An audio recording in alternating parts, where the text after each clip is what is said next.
Hello everyone, welcome back. This is Infographics, the real life exorcism, even scarier than the movie. I don't know what movie it is they're talking about, so let's figure it out. Training course for priests to be trained as exorcists after a global explosion in demand for exorcisms. The International Association of Exorcists, which represents more than 200 Catholic, Anglican, and Orthodox priests, have called the growing number of demon possessions a pastoral emergency. Friar Cesare Truqui has commented, "Today we are at a stage crucial in history. Many Christians no longer believe in the devil's existence. Few exorcists are appointed, and there are no more young priests willing to learn the doctrine and practice of liberation of souls." For his part, Pope Francis has spoken cautiously about exorcism, and while he's placed a premium on mental health care, he has also said that genuine spiritual disturbances must be referred to exorcists. So what exactly is going on in our world? Are we under demonic attack? Hello and welcome to another episode of the Infographics Show. Today we're taking a look at some real-life exorcisms.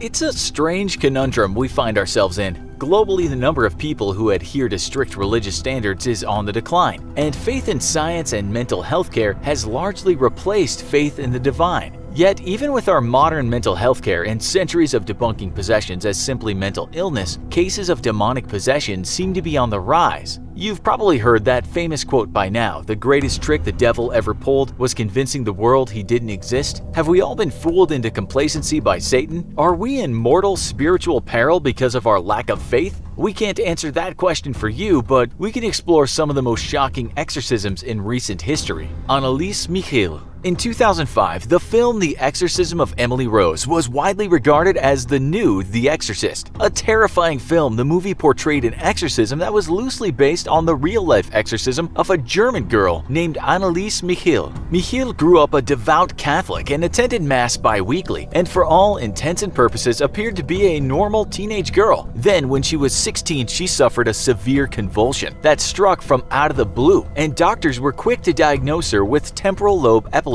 A few years later, she suffered another seizure while staying at a psychiatric hospital and was prescribed an anticonvulsant drug for the first time. The drugs unfortunately did nothing to alleviate the problem, and soon Michiel began describing devil faces that she would see throughout her day. She was then prescribed another drug, Owlept, which was used in the treatment of psychosis and schizophrenia and was meant to curb those delusions. However, by 1970,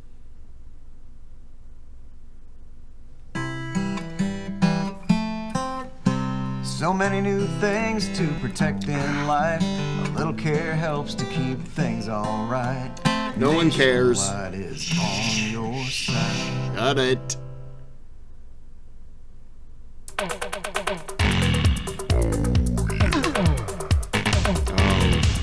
Love of Pete, shut your face.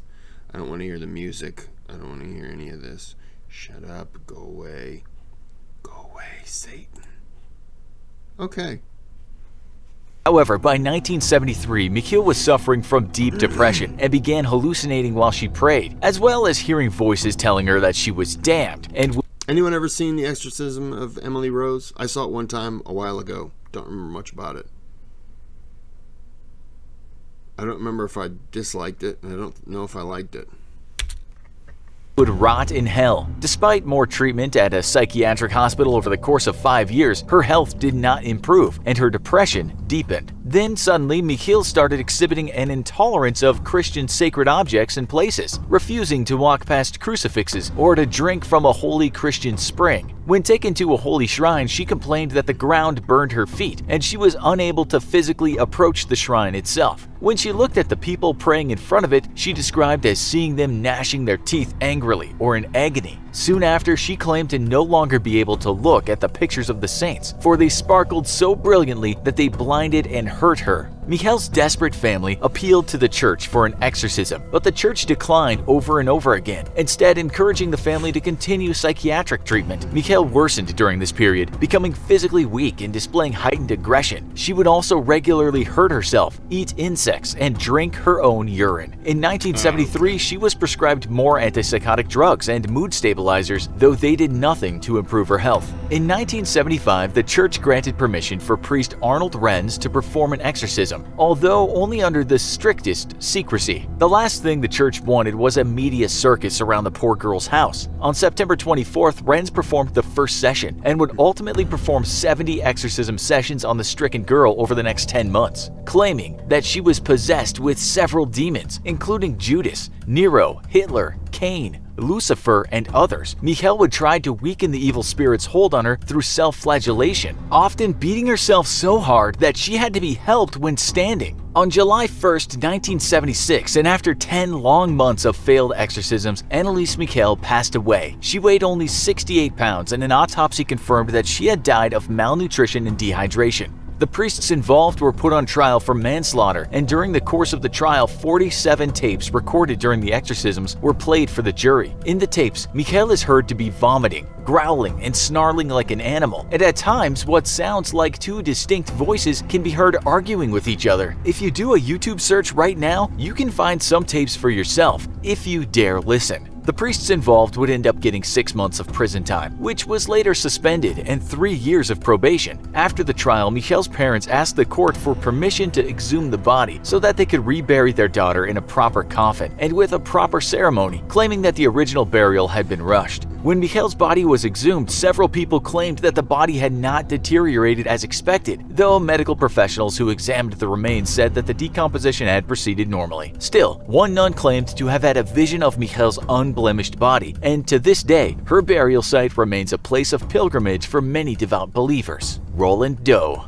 The 1973 film The Exorcist shocked and terrified audiences around the world. Yet, just like our previous exorcism served as the basis for a future film, so too was The Exorcist based on a real-life event that happened decades before. The case would be so disturbing for all involved that to this day the identity of the victim remains unknown and goes only by his actual last name. I think he's deceased now. I did a video of this before, and I think his last name is Huckelster. You got to look it up on your own, because I don't want to butcher it, and then you run into a guy named Roland Huckelster and you're like, goddamn demon, and you start beating the guy. The moniker Roland Doe. In 1940, a 14-year-old Doe was distraught over the death of his favorite aunt, who was herself a spiritualist. Before dying, she had taught Doe how to use a talking board, or a Ouija board as we know them today, and after her passing, young Doe tried to use the board to contact her in the great beyond. Doe, however, contacted something else, something far darker and more sinister. Soon after making contact with the demonic entity, strange things began happening around the house. The family heard the sound of marching feet around them. Objects were levitated or flung across the room. Furniture was violently pushed over, and religious iconography shook from the hooks on the wall. Not content to torment Doe at home, though, the entity even followed him to school, where witnesses claimed that his desk was pushed across the floor. With the demonic activity taking a toll on the young boy, Doe was taken to doctors and psychologists, though none could pinpoint anything specifically wrong with the child, and they certainly had no explanations for the supernatural occurrences. Frustrated, Doe's parents approached their Lutheran pastor, who invited the boy to stay at his home for the night in order to observe him. During the course of the night, the pastor claimed to have heard scratching and clawing sounds coming from the walls, and even saw a heavy armchair get knocked over completely on its own. The very next morning, he advised Doe's parents to immediately contact a Catholic priest.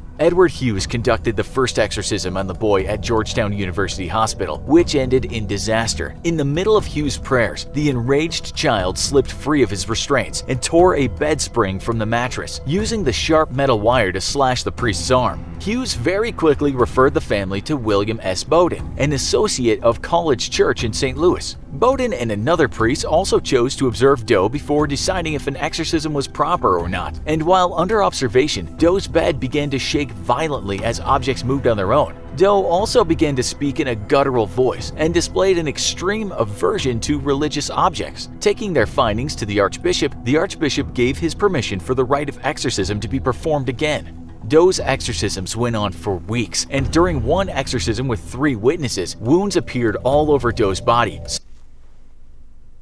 Just got comfortable. Sick of all the ads? Like this one? Just head to adskiller.com. Click on Activate Now. Add AdsKiller to your browser. Over Doe's body. Some of the cuts and lacerations were said to resemble words or even demonic faces and would quickly heal. Doe also became supernaturally strong, far stronger than a 14-year-old boy should be, and at one point, Roland violently attacked one of the priests, breaking his nose. Doe was also witnessed to speak in perfect Latin, despite having no schooling in the language, and some of these events were witnessed by up to 48 people. Roland Doe survived his exorcisms, which appeared to have been a major success. The child's anonymity has been strictly preserved to this day, though the only surviving priest who took part in the exorcisms assured people in the 1970s that Roland had grown up to be a perfectly healthy and successful man, with no recollection of the events surrounding his exorcism.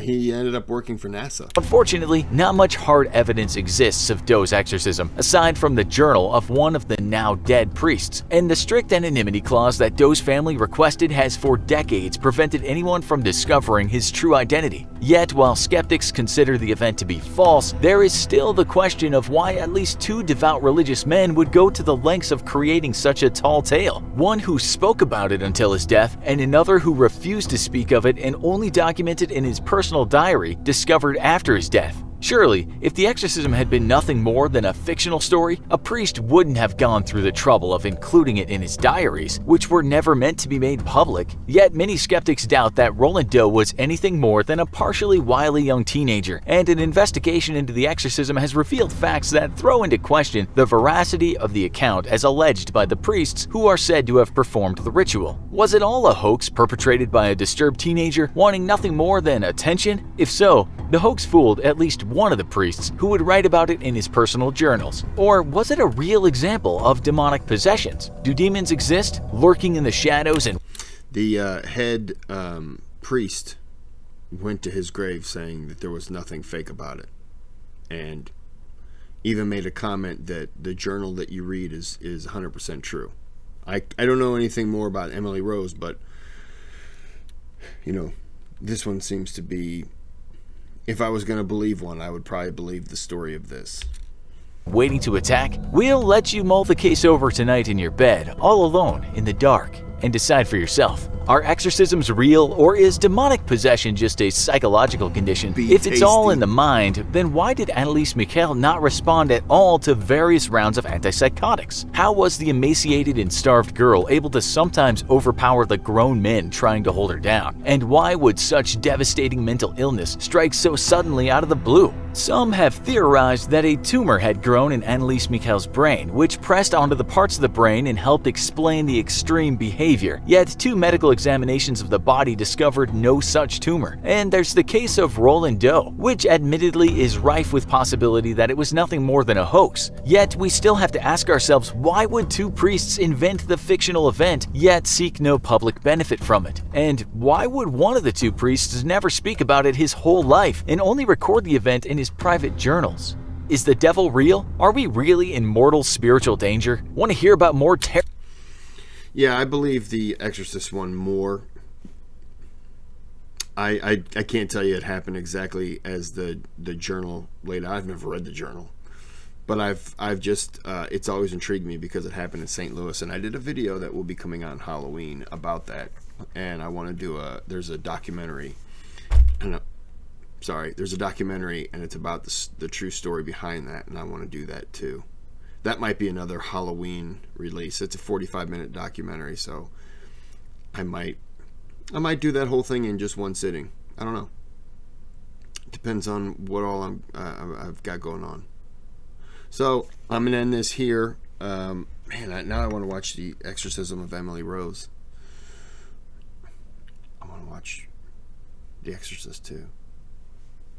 Not 2. I mean The Exorcist also. So like and subscribe, or the devil will take possession of all your pubic hair and